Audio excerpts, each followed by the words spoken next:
Selamat datang di Natsugiki, adalah video podcast yang khusus mengulas interview dengan para praktisi IT atau praktisi internet di setiap episodenya. Kali ini saya sedang berada di kantor Mojopia di daerah Jakarta Selatan dan bersama saya sudah ada Bapak Andi S. Budiman. Beliau adalah CIO, Chief Innovation Officer dari Mojopia yang adalah subsidiari dari PT Telkom, juga pemerhati di bidang industri kreatif. Selamat pagi Pak Andi. Selamat pagi. Ya Pak Andi, berbicara tentang industri kreatif nih Pak Andi, bagaimana sih tren industri kreatif saat ini bila dikaitkan dengan teknologi informasi? Oke. Kalau saya berbicara teknologi informasi dan industri kreatif ini, mesti saya ingetin bahwa ada perbedaan industri kreatif dan industri service. Oke. Perbedaan signifikan adalah di industri kreatif itu adalah yang dijual adalah intellectual property, dijual berulang-ulang. Ya. Industri service itu kita terima dari orang job, terus kemudian kita kerjakan. Ya.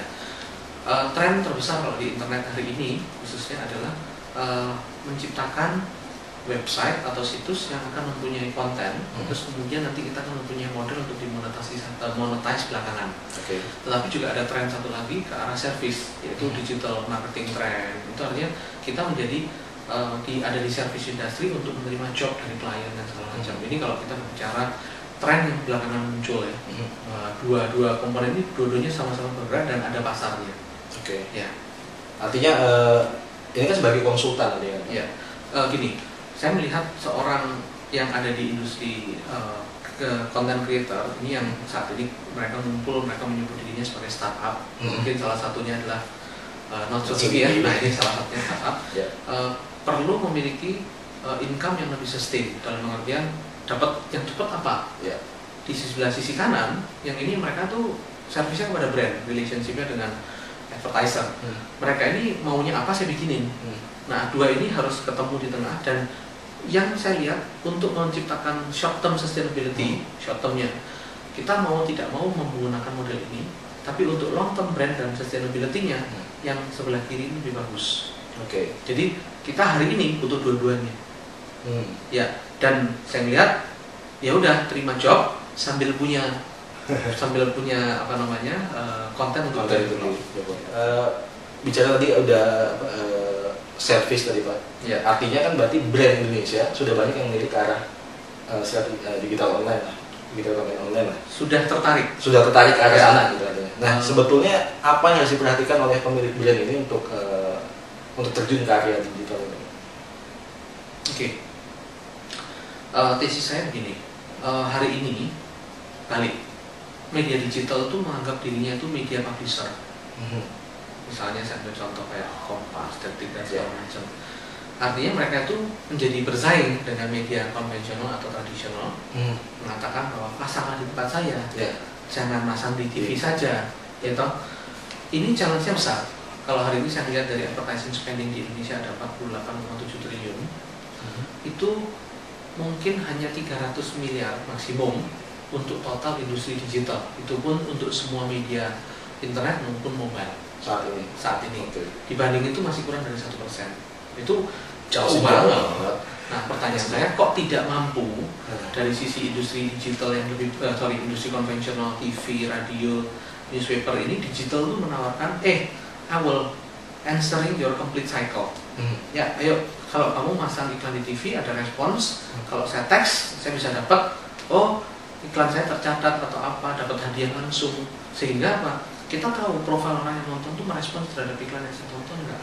Nah, jadi bagi seorang brand yang harus diperhatikan apa? Biasanya mereka ini berpikir hanya kacamatanya mereka, kepentingan mereka ada tiga. Ada reach, berapa banyak orang di TV, terus kemudian ada segmentation, target marketnya siapa. Kalau di media konvensional itu lebih ke majalah, kalau di digital lebih gampang ya, di segmentize. Terus kemudian ada reach media, ini mereka asumsi menggantikan TV. Ada satu komponen keempat ini yang masih belum banyak diukur dan belum banyak dipahami, itu interactivity. Nah, ini yang 4 komponen yang saat ini menjadi benefit langsung bagi advertiser untuk masang media spendingnya di digital. Harus mampu menjawab ini. Kita kan sama-sama tahu artinya media konvensional sebetulnya tidak mendukung untuk segmen yang keempat sebetulnya, interactivity. Apakah itu artinya nanti kedepannya media konvensional akan ditinggalkan atau gimana? Enggak. Hari ini dengan adanya radio, newspaper itu eksis. Dengan adanya TV, radio masih hidup dan tambah besar. Ya. Terus kemudian artinya dengan adanya internet itu TV tidak akan ditinggalkan.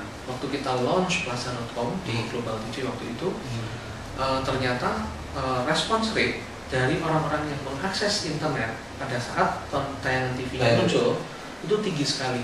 Nomor 1 paling tinggi dari Opera Mini. Terbukti berarti nonton TV sambil browsing sambil, bukan atau ya, itu kenyataan. Jadi akan komplement digital dengan konvensional akan komplement. Jadi experience akan combine. Oke. Menarik Pak tadi disebutin bahwa ternyata banyak pengakses dari Opera Mini. Artinya kan sebetulnya pengguna mobile nih di Indonesia itu sudah pertumbuhannya spike gitu kan, banyak banget. Nah, ini Pak Andi gimana lihatnya? Peluang yang ada di industri mobile. Mobile akan sudah pasti tumbuh dengan luar biasa.